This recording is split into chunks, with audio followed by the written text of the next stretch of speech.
My name is Irene Baker, 28 years old. Growing up as the youngest in the Baker family often felt like living in someone else's shadow, a long, heavy one cast by my older brother Jake. In my parents' eyes, Jake was the golden child. Even when he barely scraped by, they treated him like he had conquered the world. I, on the other hand, could achieve something remarkable, and it would barely register. The pattern started early. I still remember Jake graduating high school with C's. That summer, our house was filled with balloons, loud laughter, and a barbecue in his honor. I stood on the sidelines, clapping politely, even though I had already earned scholarships and accolades that were brushed aside like afterthoughts. 3 years later, when I walked across the stage as valedictorian of my class, I came home to silence. No balloons, no gathering. Just a quick congratulations from my mother before she asked Jake if he had heard back about a new job application. That was the kind of household I lived in, where my successes were invisible and Jake's mediocrity was celebrated as brilliance. It didn't end there. When Jake got his first apartment, my parents loaded up their car with hand-me-down furniture, new kitchen supplies, and even a flat-screen TV. Starting out is hard, Dad had said, proudly carrying boxes inside like he was moving royalty into a palace. When I bought my first house at 25, the response couldn't have been more different. Isn't that too much responsibility for someone your age? Mom frowned on the phone, her voice tinged with disapproval rather than pride. Dad warned, "What if something breaks? What if you lose your job?" They weren't celebrating me. They were already predicting my failure. That house, though, it became my sanctuary.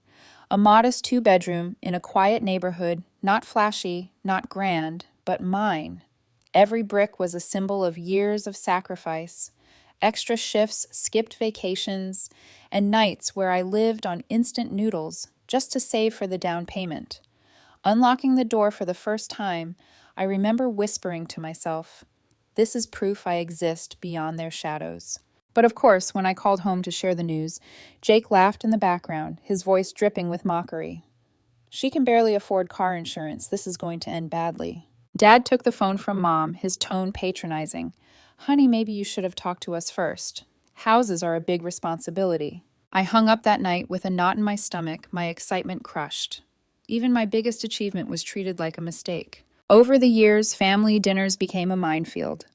Jake would joke about my so-called mortgage chains, shaking his head like I had shackled myself to a prison. "Smart people rent," he'd announce with the smug authority of someone still borrowing money from our parents for rent deposits. "Flexibility is everything." My parents would nod, half amused, half agreeing, and then all eyes would turn toward me.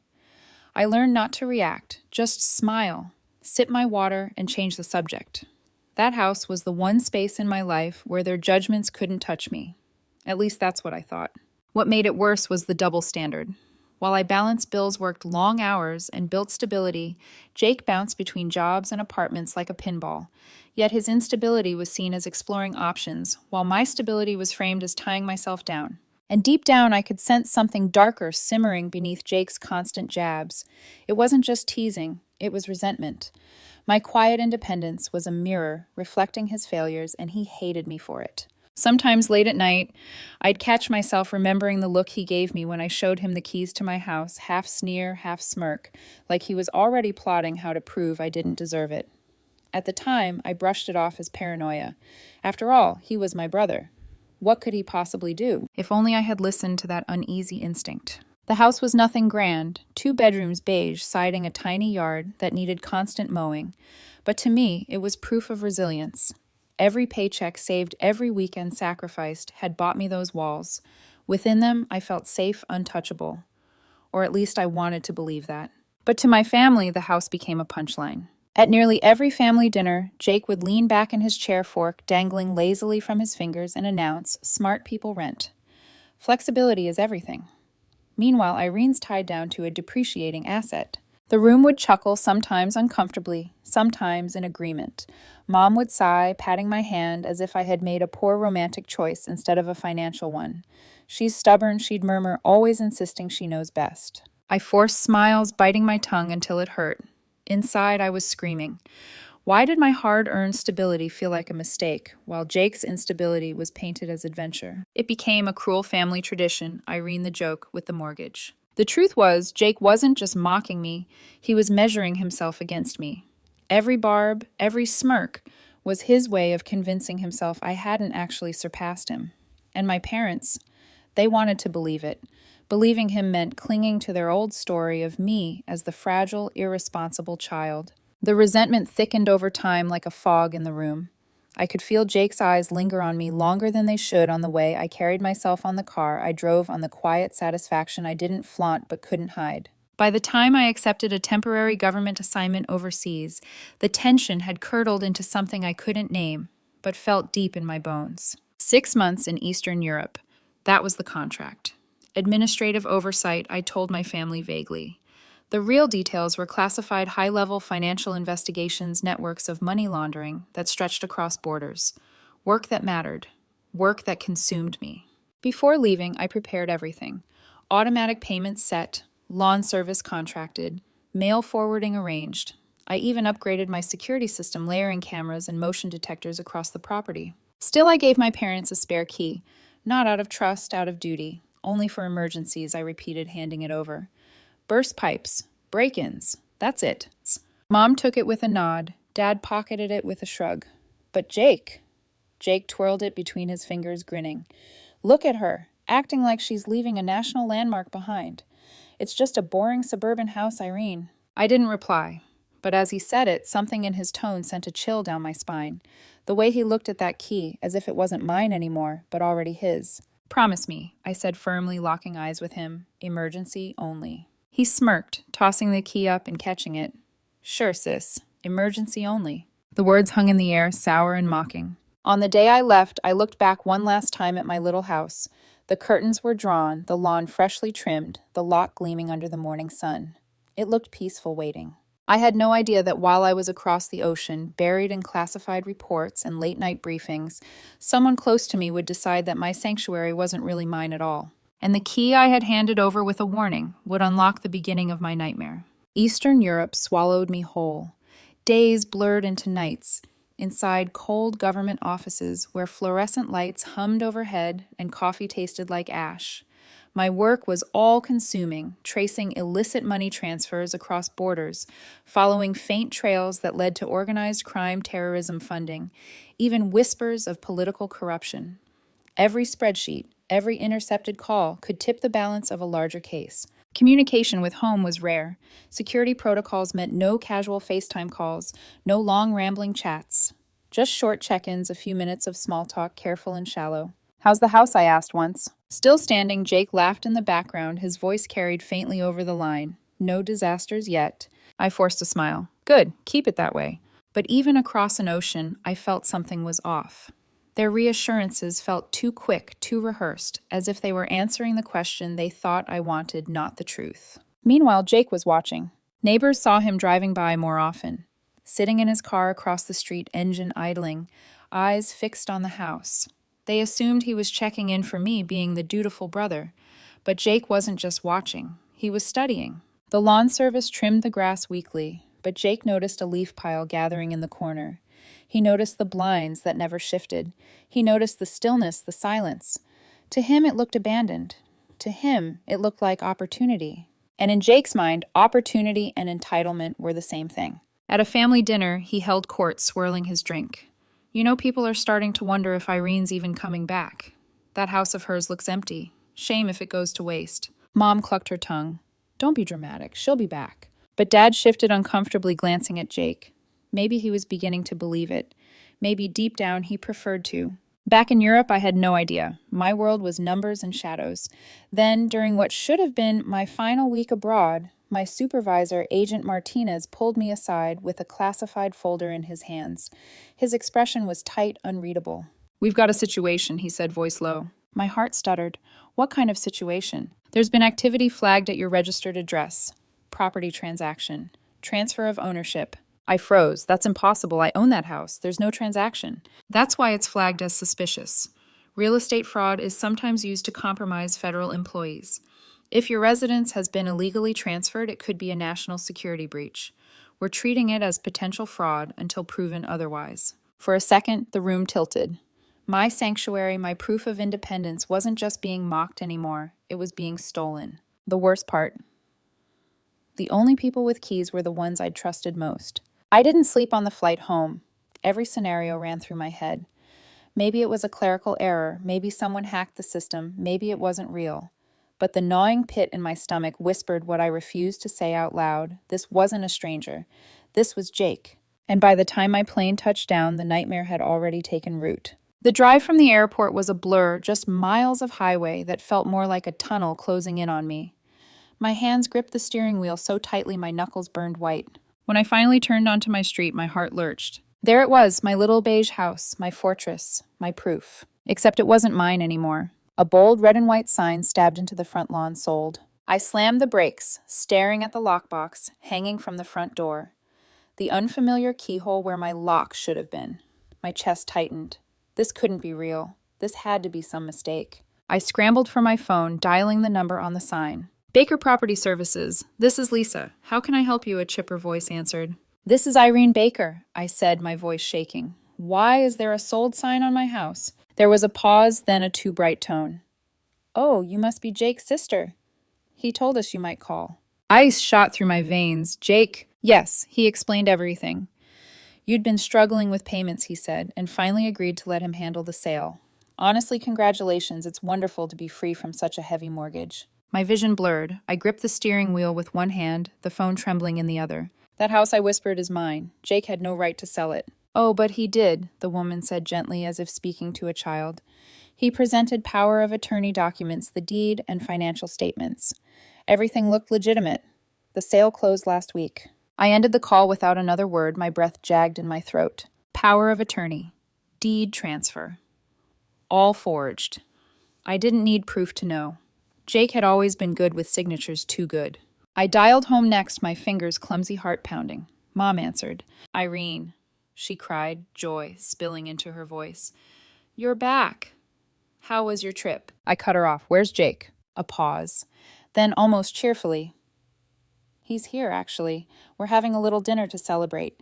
He made such a smart business decision, Irene. We're so proud of him. I gritted my teeth, put him on the phone. Seconds later, his voice came through smug and amused. Hey, sis. Welcome back to reality.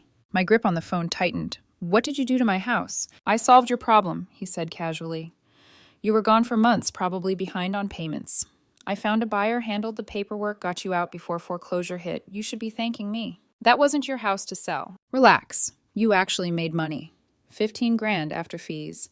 I already deposited it in your account, minus what you owed me for handling everything. My stomach turned. I never missed a payment. I never signed any power of attorney. You forged everything. Mom's voice cut in gentle, almost patronizing. Irene, honey, we've seen the documents. Your signature is right there. Maybe with all that stress overseas, you just don't remember signing it. For a moment, I thought I'd drop the phone. My own family believed him.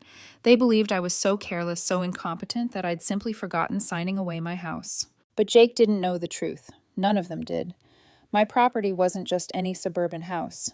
Because of my clearance, it was registered under federal monitoring. Any fraudulent transaction would trigger an immediate investigation. And Jake had just lit the fuse. I'm coming over, I said flatly. We're going to discuss this in person. Of course, Dad said, warmly oblivious. Come celebrate with us. Jake's already planning how to invest your portion in his new venture. I hung up my pulse a storm. A celebration. A party for Jake, the thief of my life. As I pulled into my parents' driveway an hour later, I saw the banner through the window. Congratulations, Jake. Laughter spilled into the night air, the kind that used to make me feel invisible as a child. Inside, Jake sat smugly in Dad's recliner holding court as if he were a king. My parents beamed at him, their pride blinding. And me, I stood in his doorway, a stranger in my own family, staring at the party thrown for the man who had just destroyed me. The living room looked like a parody of my childhood streamers, taped crookedly a banner that read, Congratulations, Jake, sagging over the fireplace. The smell of roasted chicken and wine filled the air, laughter echoing off the walls. And in the middle of it all, my brother reclined in Dad's chair, one leg crossed over the other, his hands gesturing broadly as he relived his heroic act. I mean, really, Jake chuckled, raising his glass. She was drowning. Mortgage, taxes, maintenance. I stepped in before it was too late. Sold the place for 300 grand. Clean deal. Honestly, I saved her. The room burst into applause. Mom's eyes glistened with pride. Dad clapped Jake on the back. Even my aunt, who barely knew the details, raised her glass. And me, I stood at the threshold, frozen, watching the grotesque theater unfold. My sanctuary, the home I had fought for, had become the backdrop of Jake's victory speech. There she is. Mom spotted me first. She rushed forward, arms open wide, pulling me into a hug. We're so proud of Jake for looking out for you.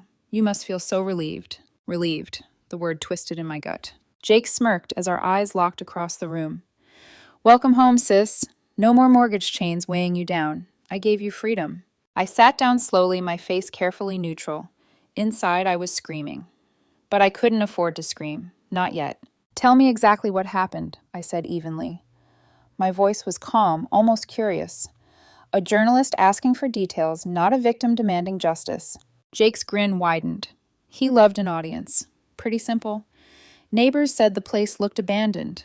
Mail piling up lawn, not perfect. I checked with the bank foreclosure notices 3 months overdue. I couldn't let my little sister's life crumble, so I stepped in. Power of attorney, quick sale, smooth closing, done. He slid a folder across the table like a magician revealing his trick. Neatly stacked papers, signatures, too perfect, stamps too official. My name written in ink that wasn't mine. I didn't even blink. I flipped through the pages as though they were a novel I'd read before. Inside, my stomach twisted with fury. You handled all of it yourself, I asked softly. Everything, Jake said proudly. Title transfer, mortgage payoff, even saved you thousands in commission. And the best part, the buyers, a sweet young couple, first-time homeowners. They're so excited. You should have seen their faces.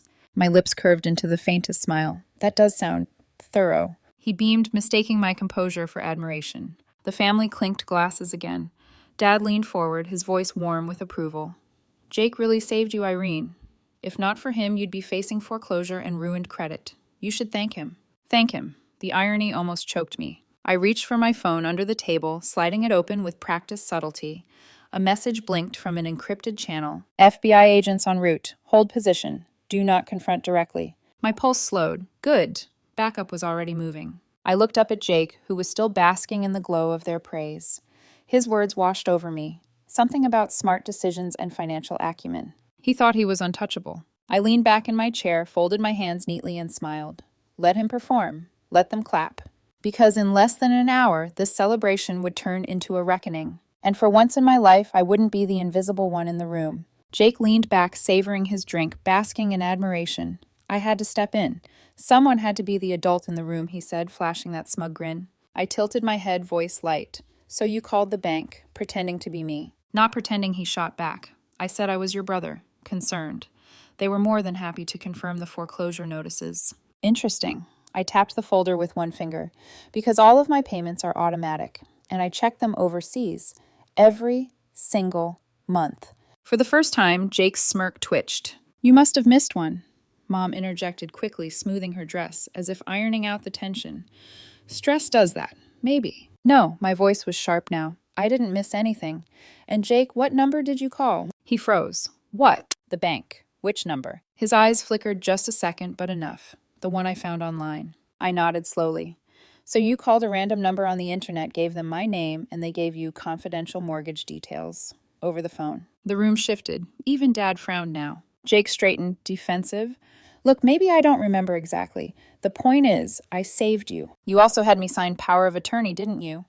I slid the forged document across the table. He grinned again, regaining his footing. Lucky thing you signed it before you left. In your kitchen. Said it was for emergencies. Silence fell. I met his eyes unblinking. Jake.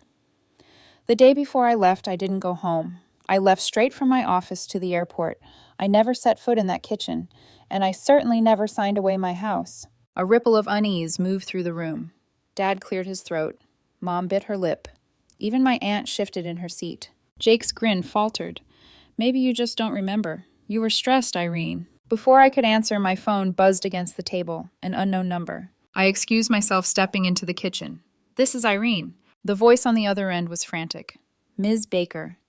This is James Wheeler from Wheeler and Associates. We represented the Parker family, the buyers of your property. What is going on? FBI agents just stormed our office. They've seized every document related to your sale. I closed my eyes. They should. The sale was fraudulent. A sharp intake of breath. Fraudulent. But your brother. He had power of attorney. Financial statements. Your signature. All forged, I cut in. My voice was steady, ice cold. Mr. Wheeler, you and the Parkers are victims of fraud. Cooperate fully with the agents. This is no longer a real estate matter. It's federal. Papers rustled frantically on his end. Oh, God. They're asking about wire fraud, identity theft, federal property statutes. We never verified. You should have, I said flatly. Because my house isn't just a house. It's monitored due to my clearance. Any unauthorized transaction is a federal crime. Silence. Then a whisper. The Parkers already moved in. They spent everything. What happens to them? They'll get restitution, I said. But their dream is gone. And they need to understand they were dragged into a crime. I hung up heart-pounding and walked back into the living room. Jake was still boasting, flipping through his folder like a salesman closing a deal. See, everything's in order. The buyers are thrilled. Irene should be thanking me. I slid into my seat, meeting his eyes with calm fire. The FBI just seized every document related to the sale, I said softly. The room went still. Jake laughed nervously. That's ridiculous. It's just a house. No, Jake. I leaned forward. It's federal property under monitoring. Wire fraud. Identity theft. Illegal transfer. Those are the words they're using. Right now. For the first time, Jake's confidence cracked. His hands trembled as he shuffled the papers. And my parents. They looked at him, not me, for answers. The air in the living room had shifted. The laughter was gone, replaced by a heavy, suffocating silence. Jake flipped through his folder of papers, his hands trembling now, his voice cracking as he tried to keep the bravado alive. Look, maybe I'm remembering some details wrong, he stammered. But the important thing is, I helped Irene. I saved her. Mom reached for his arm, her face tight. Jake, the mortgage company. What exactly did they say to you? He hesitated. They told me foreclosure had started. I folded my arms. And you got that information how? By giving them my last name over the phone, no verification, no account number. Jake's face paled. Dad's voice was low now, uncertain. And the power of attorney. When exactly did she sign it? Jake swallowed. The day before she left. In her kitchen. I leaned forward, my eyes locked on his. Jake. I left straight from the office. I never went home that day, and I certainly never signed away my life to you. The words cut like glass. The room shifted again, eyes narrowing, doubt growing. Jake opened his mouth to speak, but the sound of car doors slamming outside froze him in place. Through the curtains, headlights flashed across the wall. Dark SUVs lined the driveway, their engines rumbling. My phone buzzed with a secure message. Agents on site, proceed. A sharp knock rattled the door. FBI. Open up. Dad leapt to his feet, confused. FBI what? Before he could finish, 4 agents entered, badges gleaming. Their presence filled the room, authoritative, unshakable. Agent Martinez's gaze found me immediately. Agent Baker, he said formally, is this the subject? I didn't hesitate. I pointed at Jake. Yes, my brother Jake Baker. He forged documents, impersonated me, and illegally transferred federally monitored property. The words echoed like a death sentence. Jake stumbled back, his face draining of color. Wait, what? No, this is a misunderstanding. I was helping her. The agents moved quickly, one reading his rights, while another snapped handcuffs around his wrists. The metallic click cut through the stunned silence. Mom gasped, tears spilling down her face. Please, he didn't mean any harm. He was trying to help his sister. Agent Martinez turned to her, his voice steady but firm. Ma'am, your son committed wire fraud, identity theft, and illegal property transfer. His intentions don't erase the crimes. Jake struggled, his voice rising in panic. Irene, tell them I was helping you. His eyes searched mine, desperate, wild. I met his gaze, calm and unyielding. You never asked if I needed help, Jake. You just decided I was failing, and in doing so, you destroyed everything. The agents pulled him toward the door. He twisted one last time, his voice breaking. I did it for you. I shook my head slowly. No, you did it for yourself. As the door slammed shut behind them, the house fell silent. The banner still hung limp over the fireplace. Congratulations, Jake, mocking, absurd, grotesque. Mom collapsed into the couch sobbing.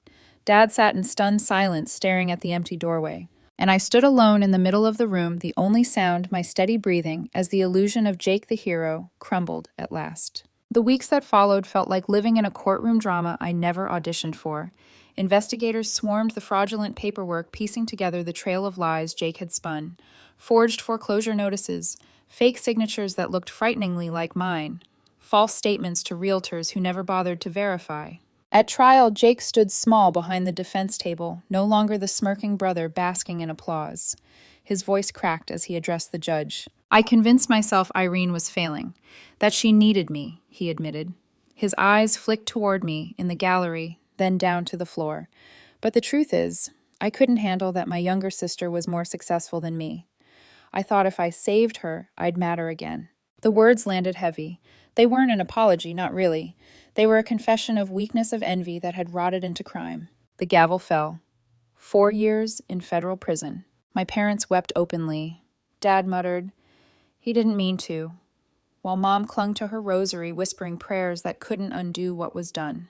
But even through their grief, I saw something shift in their eyes when they looked at me, a dawning recognition that maybe, just maybe, they'd misjudged me all along. One evening, weeks later, Dad sat across from me at the kitchen table. His voice was rough, broken. "We failed you, Irene. We treated you like the child who couldn't manage anything. And when Jake spun his story, we believed him, because it was easier than admitting we were wrong about you." I stared at my hands for a long moment. "You didn't just believe him. You wanted to, because it fit the picture you always painted of me." Silence. Then Dad whispered, "We should have known you better." When my house was finally released from evidence 6 months later, I walked through the front door like I was stepping into sacred ground. The walls smelled of fresh paint, the locks gleamed new. The upgraded security system hummed quietly in the background. It wasn't just a house anymore, it was a battlefield I'd reclaimed. Jake served his time. When he got out, we had only limited contact. Once under supervised visitation, he stood in my living room, again this time, as a man stripped of arrogance. "I really thought I was helping you," he murmured, his eyes hollow. "I know," I said gently, "but you never once asked me if I needed help.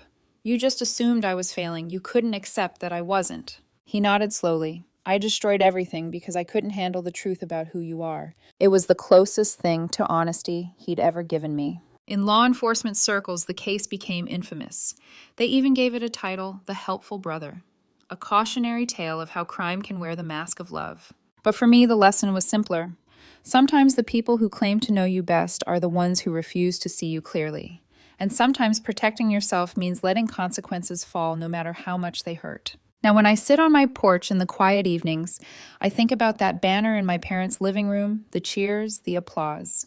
And I think about the silence after the handcuffs clicked. Jake lost his freedom. My parents lost their illusions. And me, I gained clarity. Because for the first time in my life, I was no longer invisible.